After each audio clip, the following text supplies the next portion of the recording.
finisher he's becoming. Lane, Oladipo. Oh, that's right. You better mean mug after you dunk on somebody that way.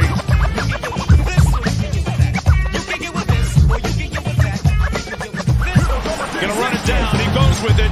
Adebayo for the win.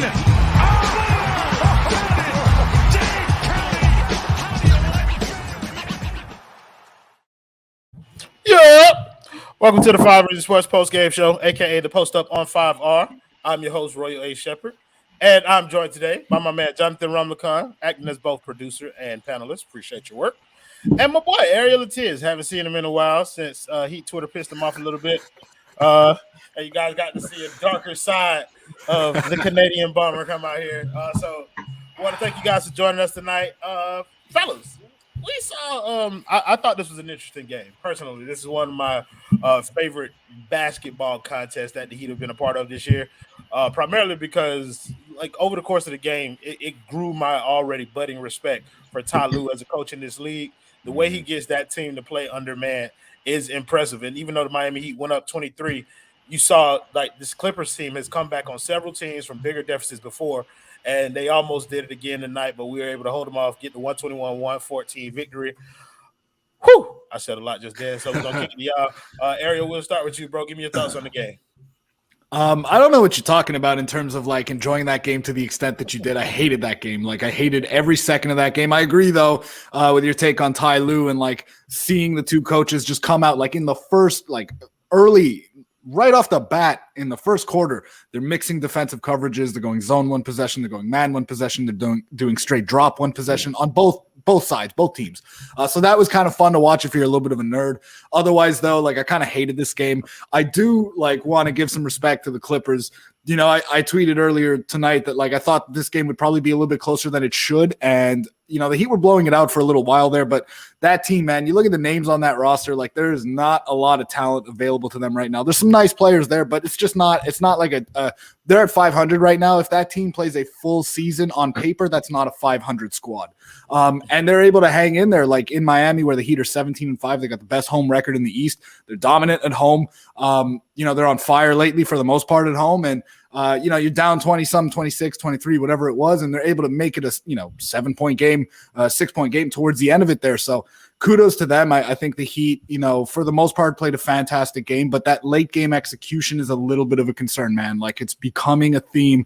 It's happening. It feels like almost every single time they've got a big lead that they let their foot off the pedal, which is standard, but teams are getting a little bit closer than you probably want them to at the end of the game. So I really feel like that's the only flaw that this team has at this point. Otherwise, though, it was a really good performance from the team. Just you got to clean it up a little bit at the end there. No, the late game execution for sure is something that I wanted to hit on because we're going to talk more kind of like themes as opposed to like individual players that like we customarily do on here. Just kind of like what we're seeing trends that we're starting to notice now that we're getting healthier. Rumlicon, before we do that, I wanted to get your thoughts on the overall game. Yeah, I thought it was one of those games I was really enjoying the first half. I'm not sure why you enjoyed the second half, but it was a fun game. Maybe outside of that Gabe Vincent third quarter, but it was a pretty fun game. Jimmy came out firing, right? He's been continuing to be one of the more efficient players. I mean, super efficient tonight. I'm pretty sure he missed only one free throw at the line, or maybe didn't even miss at all. But he's continuing to be efficient. PJ Tucker had a really strong start. He's just continuing to do everything. I mean, I feel like every time he shoots a corner three that it's going in. And that little short floater is absolute money. His backdoor cuts are phenomenal, and his touch around the rim is just really, really good. So I loved what I saw from PJ Tucker. Second quarter, it was a pretty quarter, but I want to give credit to Duncan Robinson because when the game was getting, was pretty close in the second quarter. Duncan Robinson had like 7 straight points where he had like a little backdoor cut, had a 3, and then got another layup coming in from a Herro dish as well. So, shout out to Dunk. I feel like he's continuing to play well. And even though he didn't close tonight's game, he's still continuing to, do the right things as far as creating space for Bam and Jimmy and making their jobs a little bit easier. Third quarter, literally my notes was just Gabe Vincent 3, Gabe Vincent 3, Gabe Vincent 3, Gabe Vincent 3. So, another nutty quarter from him. He ended up, I think, with 6 threes in the quarter, going absolutely bonkers in there. So that was phenomenal. 9 threes in the third overall for the Heat. That was just a really good quarter. And the fourth quarter was really the problem. Like you guys see, they take their foot off the gas. They continue to, not make smart plays. And when they make bad plays, they kind of be lackadaisical on defense in transition. Like they really don't have good transition defense. They tend to give up a lot of quick, fast break points so they can cut opponent teams can cut the lead pretty quickly. But PJ Tucker hit a really clutch 3, and then Tyler Herro followed it up with another clutch 3 to pretty much put this game away. And it was pretty much good night from there. And at least, I'm still glad we got the win, and it was a good win overall. And now we got to go back tomorrow and try to get it done against the Raptors. Yeah. So let's dive into that late game execution a little bit. It is extremely concerning. You talked about Jimmy's game. Jimmy was very efficient throughout the game, but in the closing moments, not so much. You know what I mean? Like, it felt like he was in there. He went to the line quite a bit tonight, 16 of 16 from the line, but it seemed like he was hunting calls in that fourth quarter, and that wasn't really working. And then my biggest problem with the late game execution was Bam Adebayo. When the Clippers went to Justice Winslow at the 5, I thought that Bam would see blood in the water and go attack that matchup, and we just didn't see that from him at all tonight. But before I kick that to Jonathan, talk a little bit about that, I want to thank Abel Shaw for the 199. Don't know. He said bad Herro games are still good. He grew as a player. I disagree. They're fine. Whatever. Yeah, like, he didn't cost us the game tonight. Like, I mean, it's cool. We'll talk about Tyler Herro a little bit. Oh, goddamn. But we'll talk about that. We'll talk about that a little bit. But Jonathan, I want to start with you with the late game execution. Kind of, what was the most disappointing part? Was it kind of having to have people other than Jimmy and Bam save us, or having people other than Jimmy save us, or Bam not being as aggressive with that Justice Winslow matchup as probably most of Heat Twitter would have liked to see? Yeah, I think number one, it has to be that, right? You have Justice Winslow, and I mean, he was deep in the post when he had the ball, and then he threw it out to a Jimmy where he took a corner 3. And look, I understand when Jimmy takes threes, he's the best player. You're going to let him take whatever shot he wants to, whatever he's feeling. I'd rather Bam Adebayo 5 feet away from the rim posting of Justice Winslow than a corner 3 from Jimmy. Like, I feel like that's just a way more efficient shot. So number one, I feel like that's one of the biggest problems, or one of the problems that we saw tonight. But overall, I feel like once we get a big lead, players stop cutting, players stop moving off ball. They just kind of go into a corner and just wait for things to happen. They need to start doing the things they were doing in the earlier parts of the game to get that lead. Continue to cut backdoor. The backdoor is open so many times tonight early in the game, and they just went away from it in the fourth quarter. Same thing with just Duncan, right? He's not hunting his shots more towards the fourth quarter. Like I said, I want to give props to him for earlier part of the game, but I feel like in that fourth quarter, he wasn't hunting his shots the same kind of way.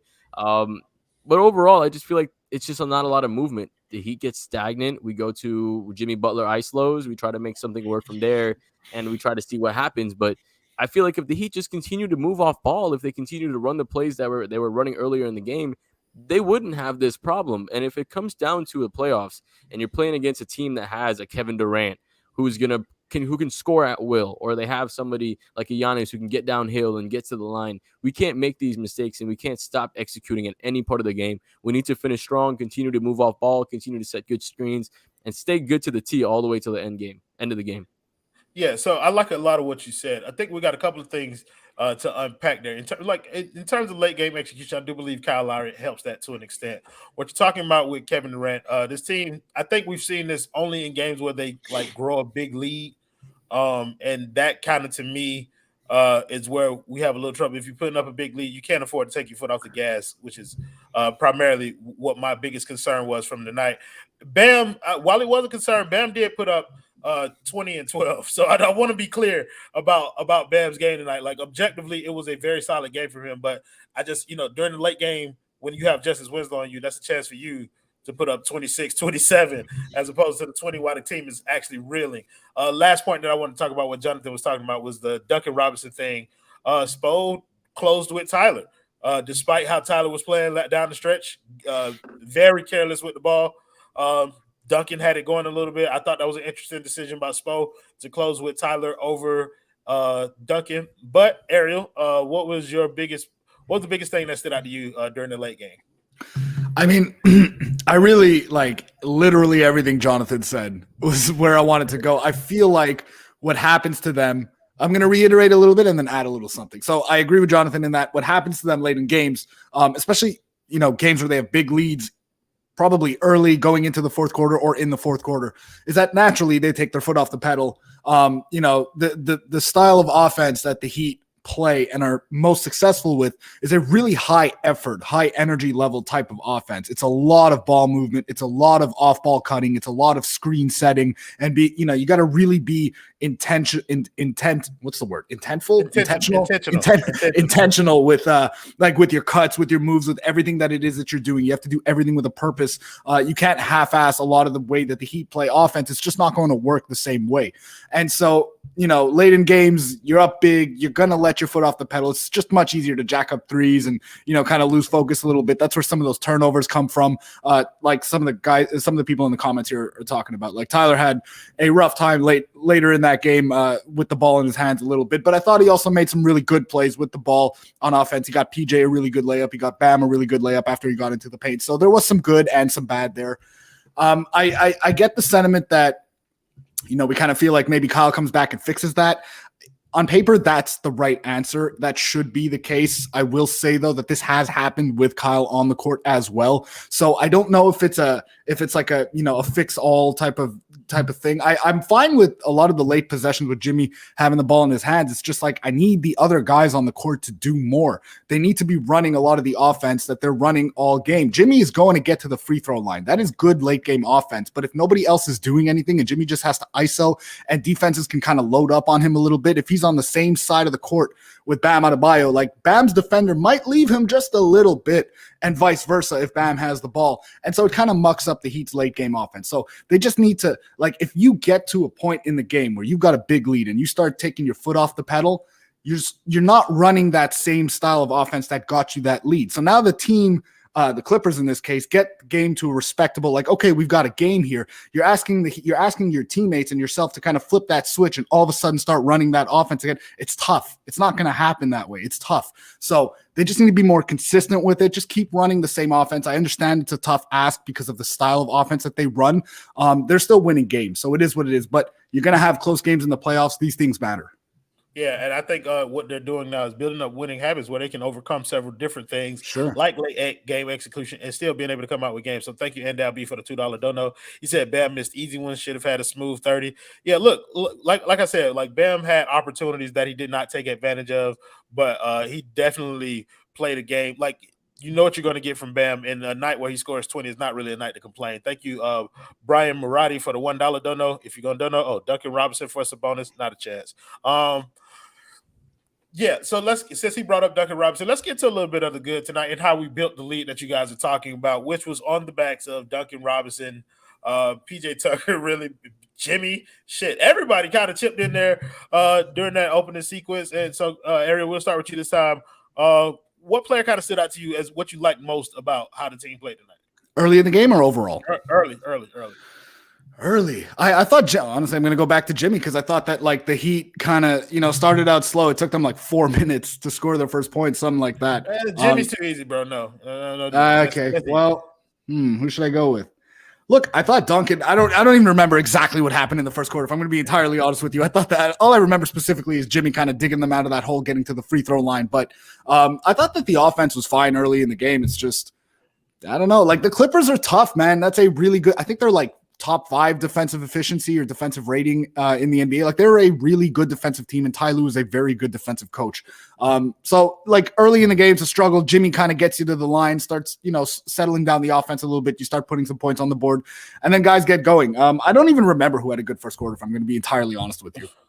Like, Duncan had a very good first quarter. Yeah, like Duncan to me as of late has been kind of like, it's what everybody's hoped he's been, and it makes it kind of difficult to continue to kind of not give him his flowers. Like it's like Duncan awesome. He's been saving us in situations where we've needed him most. And, for all the shit that we gave him at the beginning of the season for not hitting the shots, like he's hitting them now. And it's at a time where Max Strus is starting to hit the wall a little bit. And so you can appreciate, I guess that's what people were talking about earlier. We were talking about the depth that we have in the shooting position, where one of them hits a wall, the other one may be on, and that's beneficial for the team. And so now it's Duncan's turn. But while we got 338 people in here, we want to thank the primary sponsor of the 5 Reasons Sports post-game show, and that is Aggressive Insurance. Ladies and gentlemen, if you have any insurance needs, please visit www.insurancebyLynette.com or visit her at Aggressive Insurance. You can visit, I think her Twitter is Aggressive Insurance. You can find her on Facebook. Her phone number is 954-581-8800. Give her a call. They always have agents standing by. And if you mention 5 reasons, you will get a free vacation voucher. So we'd like to thank Miss Lynette's wonderful lady, always in the comments, always on Twitter, interacting with us. And we appreciate her patronage. So, yeah, Ramakan, I kind of want to give you an opportunity to talk about some of the good things that you saw tonight. Pick somebody other than the low-hanging fruit and Jimmy and talk about them tonight. Yeah, I mean, if you're going to go first half, I got to go PJ Tucker, man. I mean, 13 points in the first half. He had 1 3 technically, but the other one was just a toe on the line. So really, he had 2 threes. He was able to get to the line. He had that little, or I think he had 2 backdoor cuts. So just everything, man. He's just being so productive. Like, who would have thought PJ Tucker would have been this useful on offense? I mean, the backdoor cuts, leading the league, or as Eric Reed likes to say, leading the world in 3-point percentage is PJ Tucker. And the little floater, man, I don't think anybody has a better floater than this guy. He's literally just he just does it all offensively. Like, he can shoot the ball, he can finish around the rim, he can cut, he can do dribble handoffs, he can pass backdoor. Like, he does literally everything. And it's like almost having like Bam light. It's like having 2 Bams out there, except PJ can actually shoot the ball a little bit better. But well, that's another topic for other day. But shout out to PJ Tucker, man. He's continuing to do great. We can hide players on defense because you can stick him at the top of the defensive, set, and you have Bam and Jimmy. So when they run a 1-5 pick and roll, you just switch Jimmy or Bam, or you switch Bam onto him. And if they switch, they try to run it with a 4, you switch Jimmy onto them, and you can hide Herro. And if you have Gabe out there, it's so much fun, man. I love PJ Tucker. I'm like frothing at the mouth because of what he does. He's so good.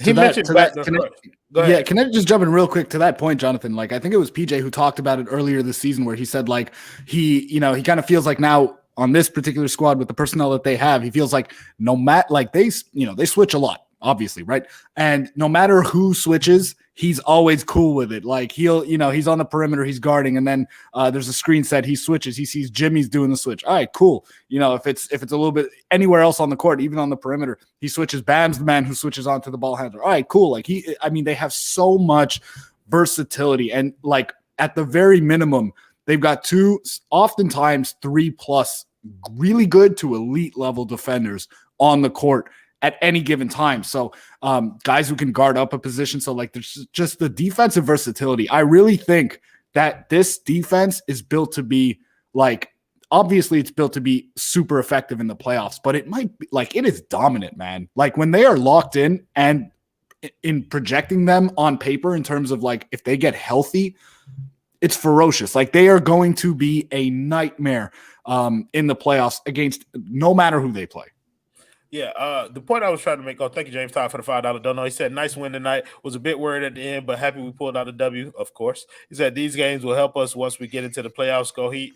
These games are going to help us, period, because they're going to give us they're going to keep us humble in the sense like, we're good enough. We're the 1 seed, yeah, and you can build up these large leads, but you're also capable of giving them up. You're also still capable of those offensive droughts that have lost you playoff games, lost you regular season games. So we need to be wary and continue like the hammer, kind of like late game execution, try to figure out. The point that I wanted to make, though, is because Jonathan was talking about PJ with the backdoor cuts, and as soon as you said that, I thought about Duncan and the way Duncan was getting a lot of layups and stuff with backdoor cuts and just kind of like diversifying his game. They started to press up on him at that 3-point line. He started to go inside it a little bit, and I appreciate that. So thank you, Voodoo Visions, for the $4.99. Don't know. He said one play that stood out, Bam and Jimmy was on the floor, and they gave PJ the ball to run the offense. Look, that's the type of stuff that we're talking about with PJ Tucker. Like, everybody on this team is comfortable with the ball in PJ's hands because they know that he's going to do something good with it. And that's something that they went to a lot when Bam was out too. Like, let's not forget, they were running the same offensive system when you had PJ on the court and no Omer Yurtseven, as if PJ were Bam, right? They were running a lot of the high elbow stuff, the dribble handoffs, all that stuff through PJ the same way they did with Bam. And like, it's shocking. Like, we've never seen that from him anywhere else in the NBA. And Spo says, you know what, we're going to do that with this guy. And it works. It works really well. So absolutely, like you said, Royal and Jonathan, there's a comfort level there for sure. They know that they can go to that whenever they want to. Thank you, Caleb Eastman, for the $1.99. Don't know if you're going to donate, say something. Yeah, like This game was kind of weird because we got most of our production, essentially all of it, from our starters, and that's not something that we've been accustomed to. So I think that was something that I particularly enjoyed about this game, was that we got the production from the guys who we counted on to give us production, and they essentially won us this game. We weren't relying on Caleb Martin, who didn't have the best game. We weren't relying on Dedmon too much. He only got 12 minutes tonight. Strus wasn't hitting. Is that a good sign for us that we were able to rely on our starters, or does that worry you a bit that some of these other guys are starting to come back down to earth? Jonathan, we'll start with you on that. No, I mean, I'm happy because you want the most talented players on your team to win the games, right? When it comes down to it, and we're 8 players or 9 players deep in a playoff rotation, those guys aren't going to be winning you any games. It's going to be Jimmy Butler. It's going to be Bam Adebayo. It's going to be Duncan Robinson if he's still in the lineup. It's going to be Tyler Herro. And I do want to give a shout out to Gabe because he was, the guy that started, that's not going to be in the starting lineup moving forward, that really did have a big impact on this game. So I would classify him as technically a bench player. So I do want to give him his credit. But overall, I mean, I'm not worried that our starting lineup won in this game, because Tyler Herro is going to be essentially the most important and biggest part of our bench come playoff time, or if he doesn't start. And when that happens, you're not going to rely on much anybody else, coming off the bench. You're going to worry about Jimmy Butler, Bam Adebayo, Kyle Lowry, those guys creating all your offense, and you'll go from there. You're not going to focus on hoping Max Strus can bail you out with some threes, or hoping Caleb Martin can get you some buckets. If those guys can do it, great. They'll add a little bit more, but you want your best players to be your focus on all your games, especially when it comes playoff time. Yeah, I think to your point, I think we're getting to the point in the season where those guys have given us everything that we could have wanted and more to get us to this point. They've gotten us to the number 1 seed. And at this point, I thank them for their service. I do not want to rely on them going down the stretch of this season and heading into the playoffs. That's one of the reasons why I like this game, because I like the fact that it was on Jimmy, it was on Bam, it was on the guys who started to get us home. Ariel, I'm gonna toss the question to you after I thank our other sponsor of the 5 Read Sports Postgame Show, and that's CPT-Florida.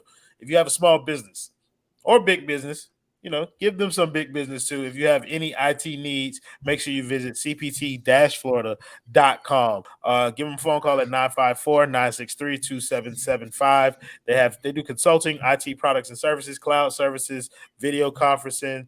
They manage any IT service that you may have for your business. So if you have any of that kind of stuff, beautiful website. Make sure you visit cpt-florida.com. Thank you for that, Jonathan Rumlicon. Yeah. Y'all are shot out in this private chat. That shit kind of threw me off a little bit, bro. Just be honest. Go ahead. Yeah, let's keep going with the theme. I mean, like, I agree with Jonathan, but like, you're right that, going down the stretch, you get to the playoffs, the rotation shortens. You're really relying on your top 7 or 8 guys for the most part. And to Royal's point, like, thanks for tuning in. To Royal's point, 100%. Like, those guys have, really been instrumental. A lot of these, 8th, 9th, 10th, 11th dudes that the Heat have on the roster have been instrumental in them getting through this season, with all these injuries and whatnot. But I mean, like, I don't know if you get into the playoffs, you've got your top 7 guys. We probably know who the top 7, I would say, are. At the very least, the top 6. Dudes are going to get squeezed. We kind of know that. I think it might be more dependent on matchups, but I don't know, man. Like, I don't know if this is the year where Spo kind of expands it a little bit outside of his traditional. It's much worse than that, Alex. If he kind of expanded a little bit more out of his traditional, like, 8 guys deep in the playoffs, and we're looking at like a 9-man rotation. Maybe on some nights he plays 10. Like, I don't know, because this team has so many quality NBA level rotation players. Like, they literally have. Outside of their top 7, they probably have another 5 guys who would get regular rotation minutes on pretty much any NBA team. Some of them would be starters. Like, Caleb would be a starter on the Lakers. Like, you know what I mean? Like, these dudes would get legitimate roles in on other NBA teams. So I don't know, like, how much the rotation gets squeezed. I don't see Spo ever playing more than 9 in the playoffs, but I think it might be like, just a slight, instead of 8 being 8 guys deep in the playoffs, he might go 9. It's interesting. Yeah, so thank you, Amp, the producer, for the $5 dono. He said, I know he didn't have the best game, but that pass from Tyler to PJ in the 4th was tough. This team is starting to give me the championship look. Yeah, that pass to Bam was pretty tough too. Not even gonna lie, like he squeezed that bitch in there. But yeah, like I said about Tyler, like I don't have much smoke for Tyler tonight. We won the game. His play could have lost us a game, but it didn't. It's funny how we still have Victor Oladipo, and that's where I was going next, Voodoo, because Ariel was talking about how people are going to get squeezed. One of the guys that's going to get squeezed is probably the MVP of the night's game, which is Gabe Vincent. And we all know why. And that's because we have Victor Oladipo coming back. And everybody, like, we can talk about how Victor Oladipo has to earn these minutes back. But with his talent level, he's going to do it. And he's going to take minutes from Caleb. He's going to take minutes from Max. He's going to take minutes from Gabe. Like, if he's able to accomplish what it is. Like, so is there value, Ariel? Is there value in keeping going the guys who've been hot like Gabe Vincent? Or it's like, do you go with the most talented guy, which is probably Victor Oladipo? So I would say that if your priority is winning as many regular season games as possible and ending up in the 1 seed, then the value lies in playing the guys who are best right now, who are most ready to go, who are, the hottest right now. If your priority is to put yourself in the best position possible to win a championship, which is generally what this organization is about, it's probably, it would probably be a smart thing to kind of give Oladipo more minutes than at least like a rotational role. It's not going to be 25, 30 minutes off the bat. It's just not. Like, he's going to play like 10, 15 minutes the first few games at most, right? But you find those minutes for him, because if that dude gets into a rhythm and he looks good and he feels good, then like Gad always says, Gad always says that Victor Oladipo is theoretically like Caleb Martin when he's good and Gabe Vincent mixed into one player. Like, he gives you what those guys give you on both ends of the court. So the potential is there for him to absolutely take this team to another level. You might have to I don't know if you're going to sacrifice regular season wins. I don't know that he's going to be like a negative player. That's not what I'm saying. But, it might, like you said, come at the cost of some guys who are playing really, really well and deserve to get minutes right now. But at the same time, you give him a leash for sure. Like, I don't think he has a short leash coming back from injury. Like, they'll give him time to kind of work his way into shape and into the rhythm of the offense and defense and all of that. But I don't know, man. Caleb and Gabe, specifically Gabe, because that's where that's probably where he's taking most of his minutes from.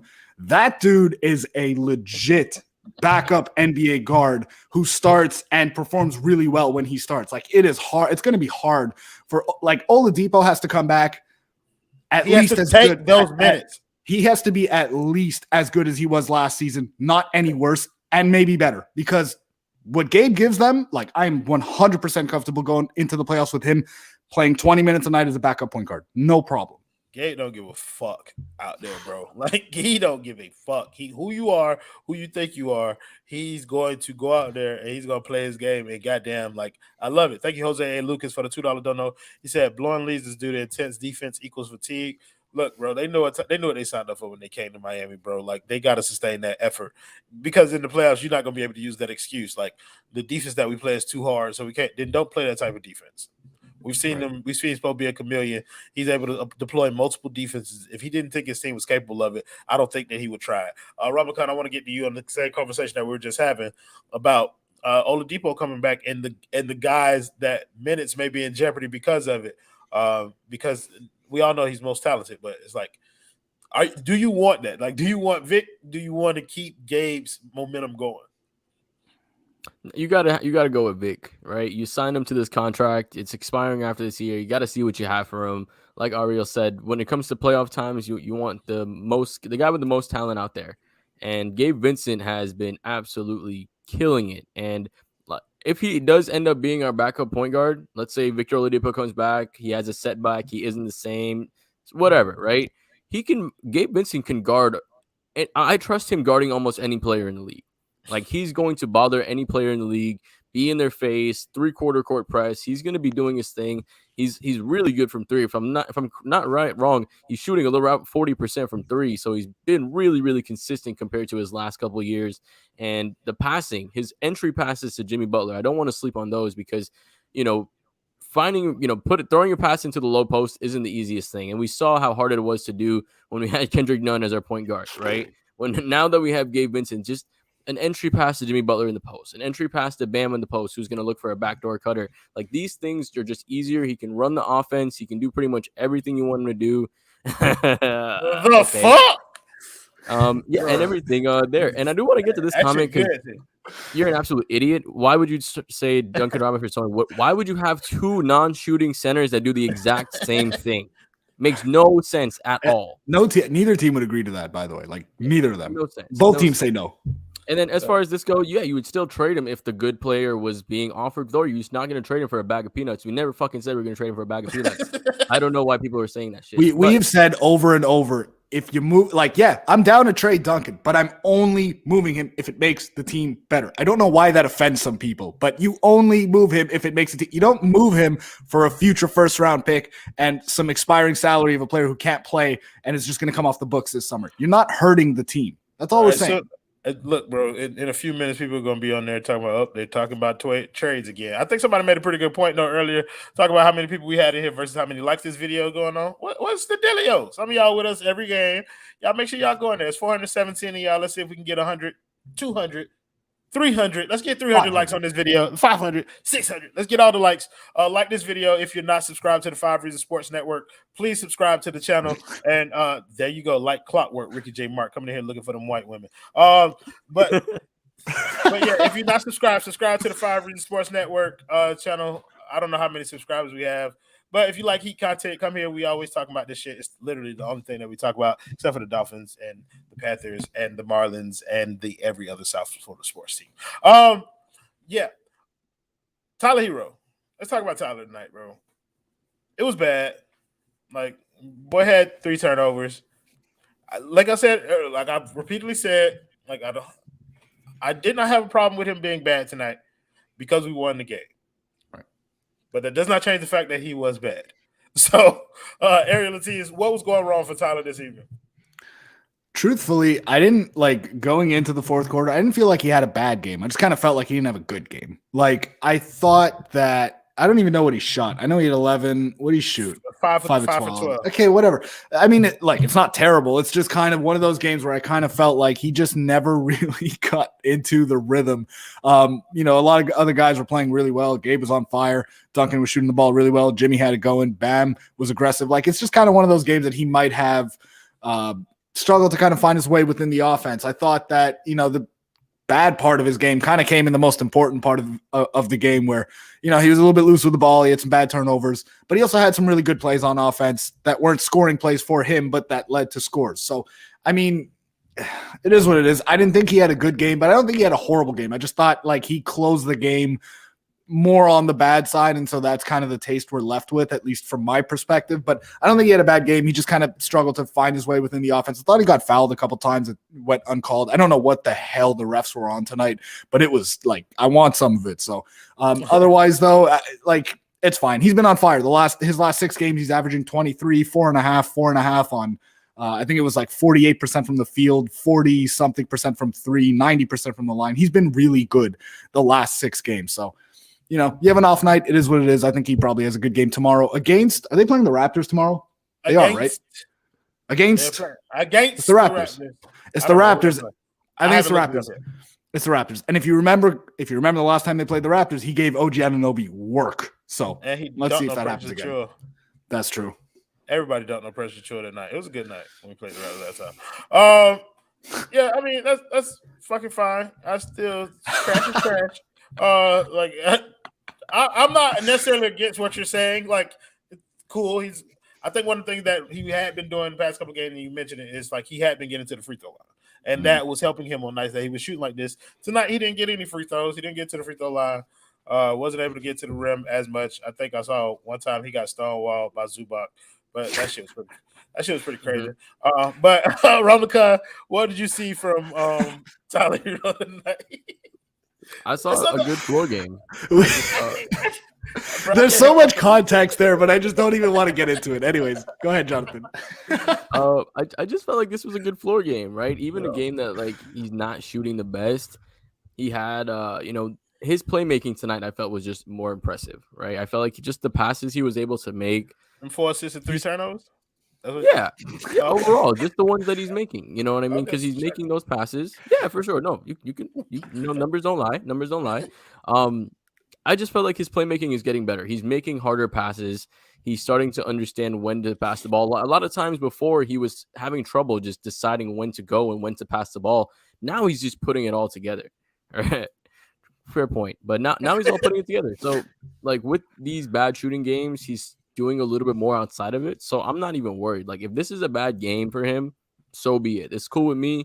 He hit a clutch 3. He had a clutch pass as well. He's still doing his thing. I'm cool with it. I also want to add to that real quick, if I can. Go ahead, Royal. I feel like you're going to go off. No, I'm not going to go off. Okay. You're a fucking dickhead.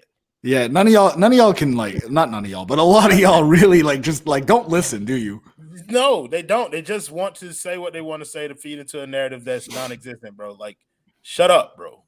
Like, go ahead, add what you want to add. I don't even remember. Oh yeah, just like to that point of that Jonathan was making with regards to Tyler Herro's playmaking, like there are like absolutely the vision has improved. He sees the game a little bit better than he has the last couple of seasons. He's making passes that he didn't even try to make, or maybe tried, but it went really poorly last season.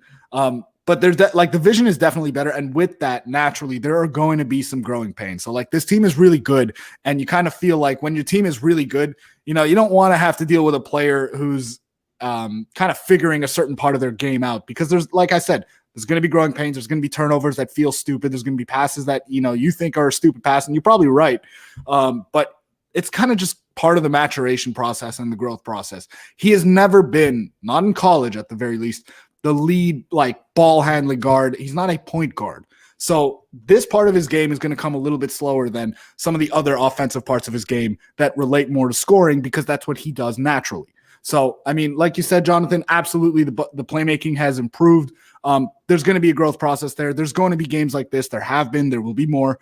But in the end, and this is a more long-term view, which maybe we don't want to talk about right now, right? Because we're trying to win a championship this season, but it's going to benefit him. Absolutely.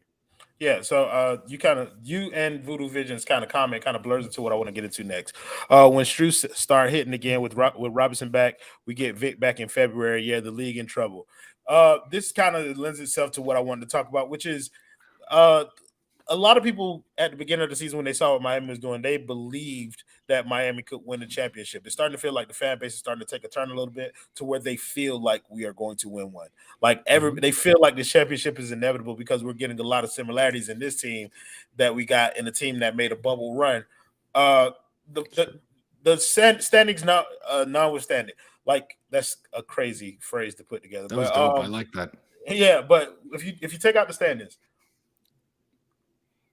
do you believe that this team is on its trajectory to a championship? Like, is that where you see this going? Ariel? They are championship good, but that never, ever, ever, ever even comes close to guaranteeing a championship. Let's do it like this then in order to make it easier for everybody. Let's put them in a tier. If you had tiers of teams with championship aspirations, are they a tier 1 team? Are they a tier 2 team? Are they a tier 3 team? They're a tier 1 team. But in order to remain in tier 1 and have that translate to the playoffs, they have to play their best. That's the thing, is I feel like they're dominating in the regular season. And that is that's what you want to see going into the playoffs. But when things get really dicey in the playoffs, in the later rounds, you're going up against other elite teams. The Heat are going to have to bring their A game every night. And I trust that they will. It's the playoffs. SPO teams don't take nights off in the playoffs. It doesn't happen. So yes, they are a tier 1. I don't think so. I mean, maybe you're up 3-0 on the Bucks and you kind of blow one late there, but other than that, or maybe you're down 0-3 to the Bucks and you kind of get smoked. Well, I mean, that team was vastly outmatched, but sure, but they had no shot, I don't think, in that series. I did at the time, though. I did at the time. Yeah, so did I, but even less of a shot when they went out there and was playing half-ass for the entire season. Yeah, but okay, so I'll rephrase it so that we don't have to go too far down that rabbit hole. I think that this team specifically is not going to take any nights off in the playoffs. They're not built that way. They have too many competitors, too many leaders, too many alpha male type of players, stars, role players, all of that. So I think that they're a tier 1 team. Again, that doesn't mean that they have anything more than, I don't know, a 30 to 35% chance at winning, coming out of the East, forget winning the championship. And I think that that's a little bit high, depending on where you rank the other teams. But that would be like, if you said the Heat at the start of this season have a 30% chance to win the East, that's almost 1 in 3. That is really, really good. So they are a tier 1 team. They can win a championship. They've got to bring it every single night in the playoffs. I think they will, though. I really do. Ramakan? Yeah, I'm there. I think this is a tier 1 team.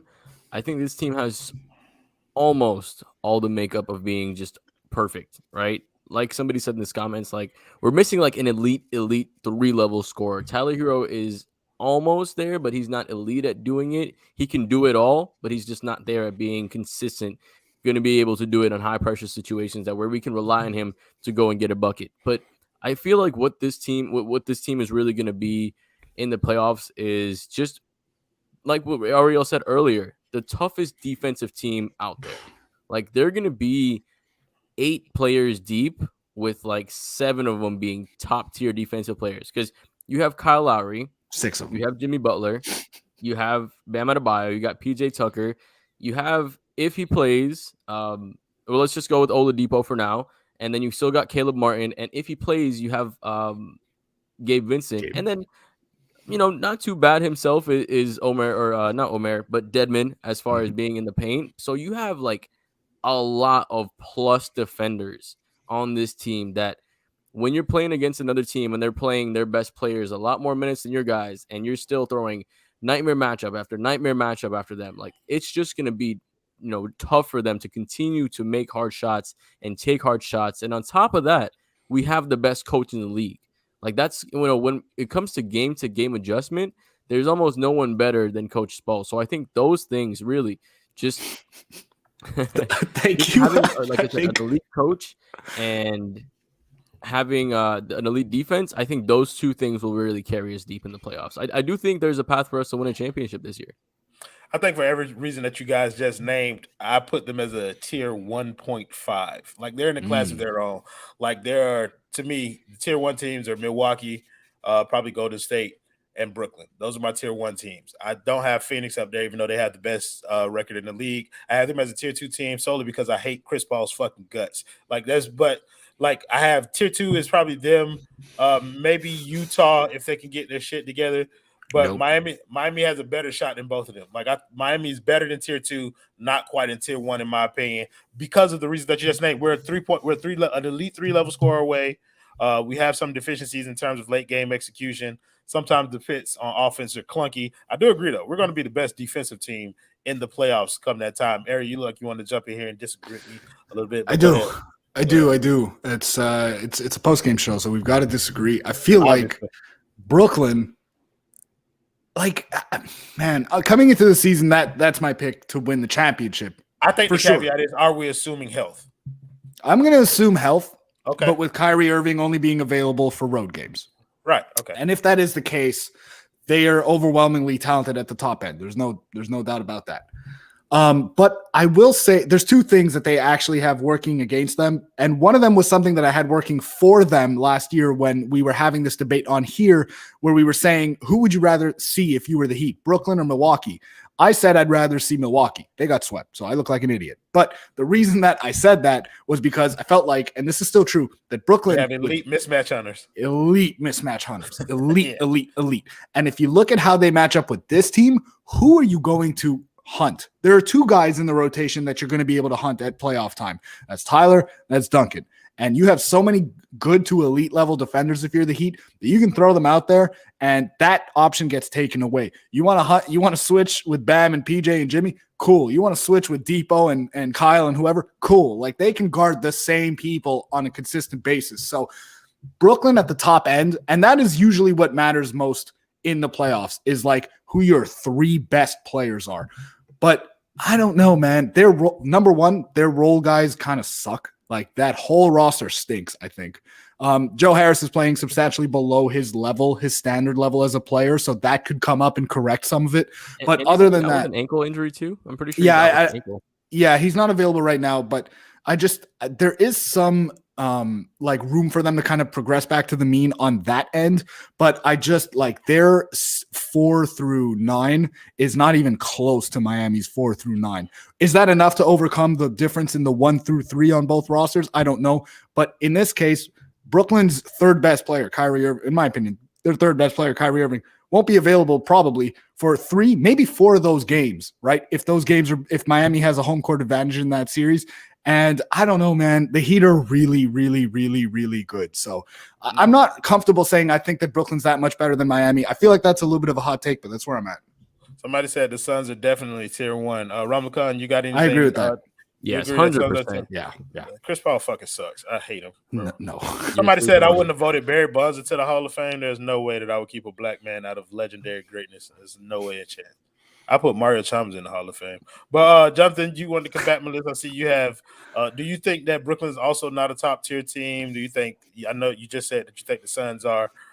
What teams do you kind of see like the Heat on par with, like in terms of championship contentions? Like where is your gauge? Like who are the elite teams? Who are the teams that Miami's kind of like at level with right now?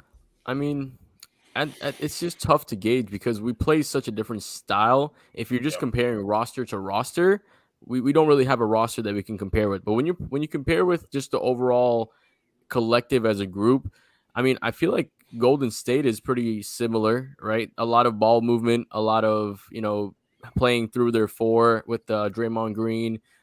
Their makeup is very similar with us. They shoot a lot of threes now. They have Steph, we have Gabe. Exactly, so Clap there's City. parallels right there. I like Gabe. I think that's probably the closest comparison with is a Golden State team. We don't have like that dominating paint presence like Milwaukee, right? We don't have that superstar scorer. We got steroid Draymond though in Bam Adebayo. That's right. Exactly. We got steroid Draymond. So that's what I feel like the best comparison is. I think we're probably like they're the West Coast Heat. We're not the East Coast Warriors. They're the West Coast Heat. I don't know why I don't totally buy them for some reason. I know I'm wrong. It's one of those takes that like I know I'm wrong, but I can't get my brain to fully wrap my head around buying them for real as a championship. Listen, I'm a Heat fan through and through, but it's kind of where I am with the Miami Heat about totally committing to buying them as a championship caliber team because of the glaring weaknesses that we have in terms of being offensively.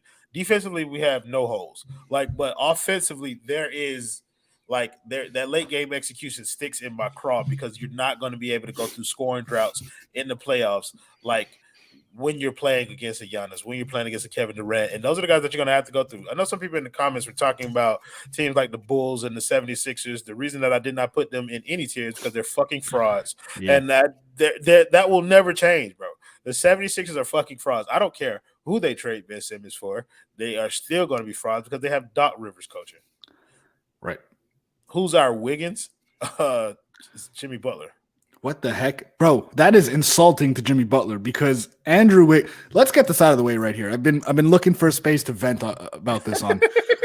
Andrew Wiggins has zero place being an all-star starter. I get that fans have a portion of the vote, and some of that comes into play. I think coaches, media, fans, anybody who votes Andrew Wiggins as an all-star starter is a dumb fan, and you are wrong. No, your people are primarily responsible for this. No, that's a misconception. Nobody in Canada cares about basketball. The whole Canadian continent voted for Royal. Canada is literally all of the basketball fandom. I send you money on PayPal, so I know that y'all currency takes money and inflates it. So what does that have to do with anything? Like 1.75 vote when you placed them for Andrew Wiggins. That's how you got there.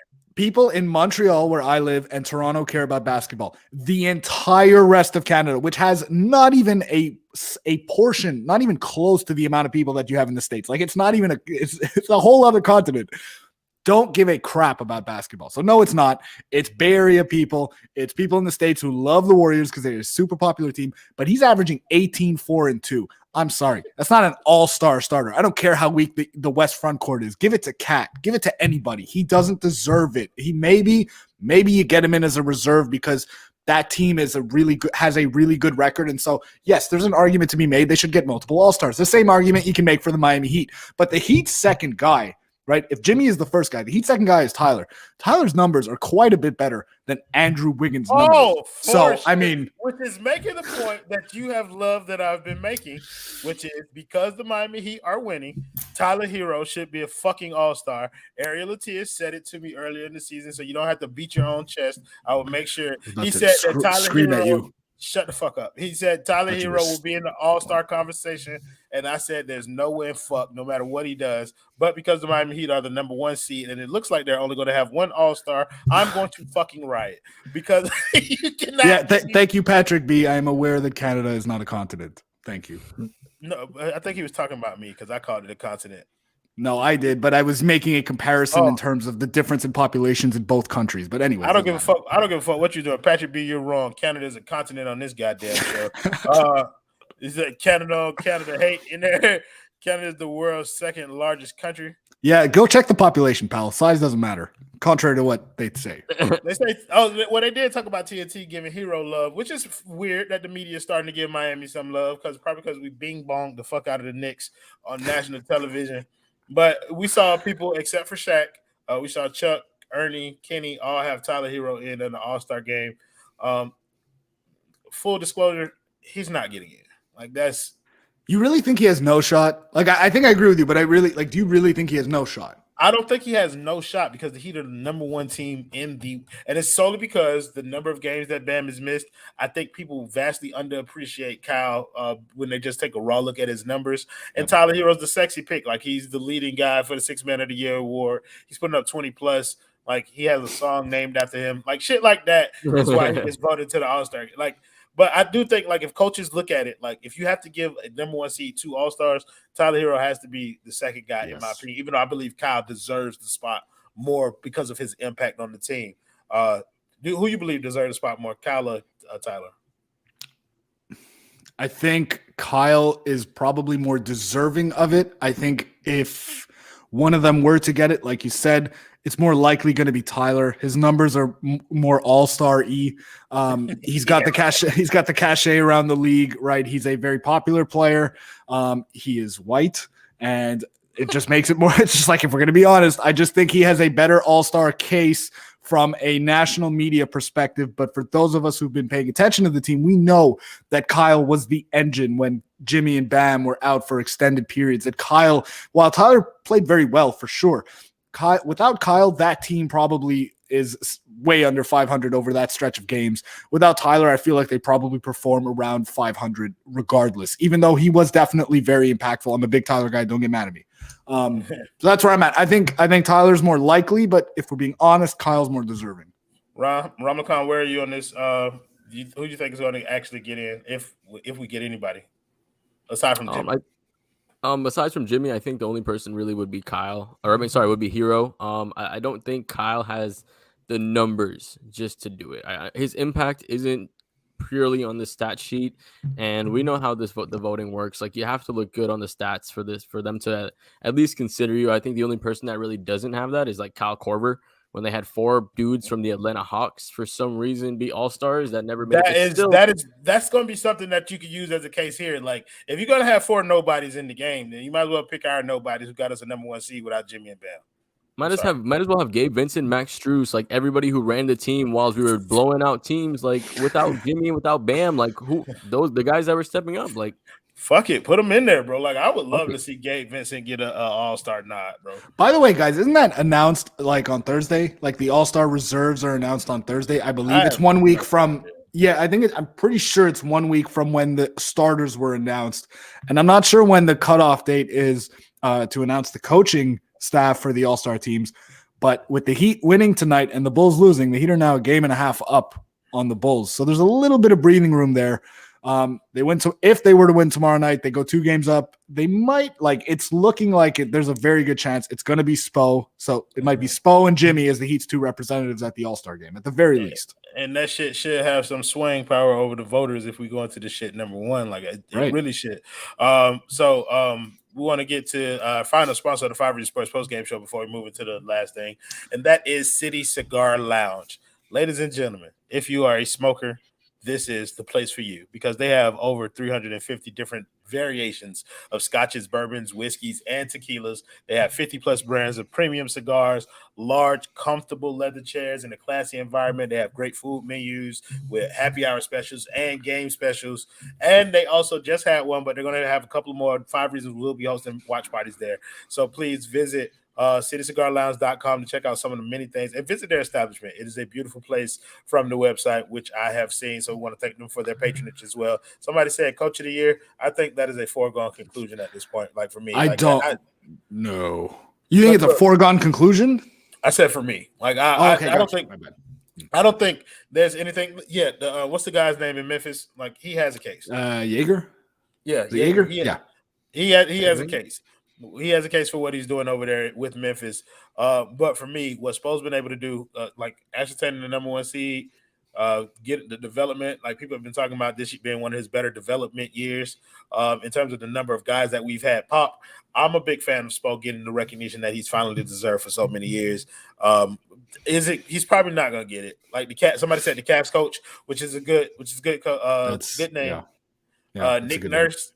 No. Maybe not. I think that team's going to fall off a little bit as the season continues to go on. I think Cleveland's going to fall off a little bit as the season goes on. I see that too. Yeah.